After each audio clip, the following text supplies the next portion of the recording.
dalam Tuhan kita Yesus Kristus.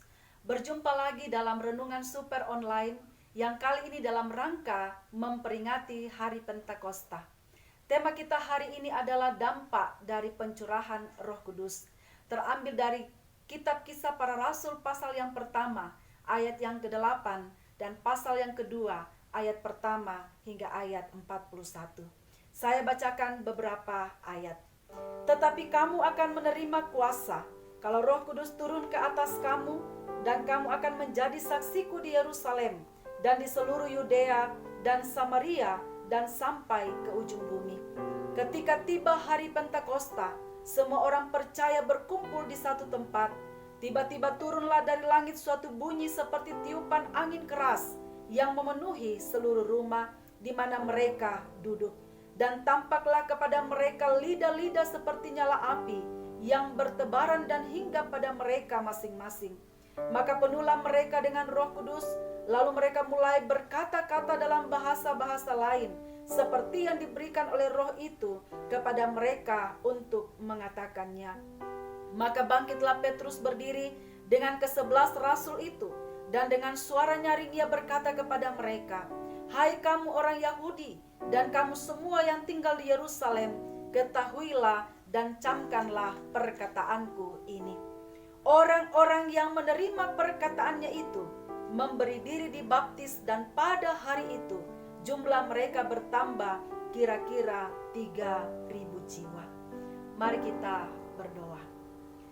Ya Tuhan, kami sudah membaca firman-Mu, kami siap untuk merenungkannya. Berikanlah kami pemahaman dan pengertian. Biarlah kuasa Roh Kudus-Mu yang berbicara dan memeteraikannya bagi kami. Di dalam nama Tuhan Yesus yang adalah firman yang hidup, kami datang berdoa kepada Bapa di sorga. Amin. Dalam hari-hari besar kekristenan, paling tidak ada dua perayaan yang mempunyai makna yang sangat penting. Yang pertama adalah Natal, yaitu perayaan kelahiran Yesus Kristus dan permulaan pelayanan penebusannya di bumi. Yang kedua adalah Paskah, perayaan kebangkitan Yesus Kristus dan kemenangan tertinggi Allah atas dosa dan kematian. Tanpa perayaan Natal dan Paskah, kehidupan orang Kristen dan gereja seolah-olah tidak mempunyai arti dan makna. Namun demikian, ada perayaan ketiga yang sama sakralnya dengan perayaan Natal dan Paskah, tetapi sebagian orang Kristen kadang-kadang menganggapnya tidak terlalu penting dalam tanda kutip. Perayaan tersebut adalah Hari Pentakosta atau Hari Pencurahan Roh Kudus.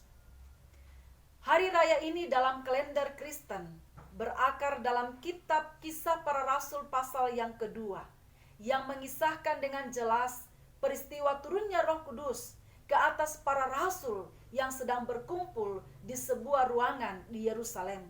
Sebelum Pentakosta, para rasul itu bersembunyi dari masyarakat karena takut bahwa apa yang terjadi kepada Yesus guru mereka juga akan terjadi kepada mereka.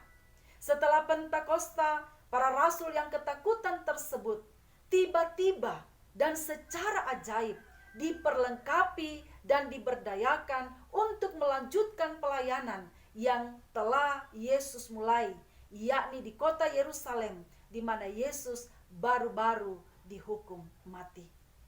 Dalam tradisi Yahudi, Pentakosta adalah salah satu perayaan utama yang dilakukan 50 hari setelah perayaan Paskah. Kata Pentakosta secara harafiah berarti hari yang ke-50. Bagi orang Yahudi, Pentakosta adalah waktu ketika mereka merayakan panen pertama di tahun pertanian. Itu adalah saat ketika mereka bersyukur kepada Tuhan atas apa yang telah dihasilkan oleh tanah dan atas kerja keras mereka. Bagi orang Kristen, Hari Pentakosta dapat dianggap sebagai hari ulang tahun atau hari lahirnya gereja. Oleh karena pada hari tersebut, ketika Petrus berkhotbah di hadapan banyak orang, ada 3.000 jiwa yang bertobat sebagai tuayan bagi Allah. Petrus yang berkhotbah tentang Yesus sebagaimana dicatat di dalam Kisah Para Rasul pasal yang kedua, adalah Petrus yang sama, yang 53 hari sebelumnya menyangkal Yesus dan mengatakan, "Aku tidak pernah mengenalnya." Tetapi pada hari Pentakosta, ia berdiri di hadapan kerumunan orang yang sama, yang pernah dia takuti. Namun sekarang dengan berani dan lantang memberitakan tentang Yesus Kristus. Lebih jauh, Petrus berdiri di hadapan orang banyak yang sama, yang telah berteriak, "Salibkan dia." Pada hari Yesus diadili di hadapan Pontius Pilatus di kota Yerusalem. Sekarang Petrus dengan tegas dan berani menyatakan bahwa manusia yang mereka suruh untuk disalibkan itu pada kenyataannya adalah anak Allah. Bagaimana Petrus bisa beralih dari rasa takut menjadi tidak takut? Bagaimana Petrus bisa berubah dari seorang pengecut menjadi seorang pemberani? Bagaimana Petrus bisa berubah dari menyangkal Yesus menjadi seorang pembela Yesus di hadapan orang-orang yang sama dan tempat yang sama pada waktu itu? Semua itu terjadi karena Petrus telah diubahkan oleh kuasa dan pengurapan Roh Kudus. Apa yang terjadi dengan Petrus dan para rasul yang lain pada saat itu adalah inti dari Pentakosta, di mana hari itu Roh Kuduslah yang bekerja untuk melakukan pekerjaan Allah, bukan sumber daya dan kekuatan mereka sendiri. Roh Kudus yang dalam bahasa aslinya Parakletos berarti penolong, penasehat, penghibur, dan pemberi semangat, masuk dan menguasai kehidupan para rasul untuk memulai suatu pekerjaan yang besar pada waktu itu. Jikalau kita kembali kepada ketiga perayaan di atas. Yang pertama, Natal menandai kelahiran Yesus. Paskah menandai ketika Yesus dibangkitkan dari kematian. Sementara Pentakosta menandai kelahiran gereja, di mana pesan tentang Yesus Kristus mulai disebarluaskan kepada semua orang di seluruh dunia. Hal ini mengingatkan kita terhadap perkataan Yesus Kristus sebelum ia naik ke sorga dalam Kisah Para Rasul pasal 1 ayat yang ke-8. "Kamu akan menerima kuasa kalau Roh Kudus turun ke atas kamu, dan kamu akan menjadi saksiku di Yerusalem dan di seluruh Yudea dan Samaria dan sampai ke ujung bumi." Kalau demikian, bagaimana seharusnya pencurahan Roh Kudus berdampak terhadap kehidupan kita, khususnya kaum wanita gereja Kibain? Yang pertama, kita harus membuka hati dan mengundang Roh Kudus masuk dan tinggal dalam kehidupan kita.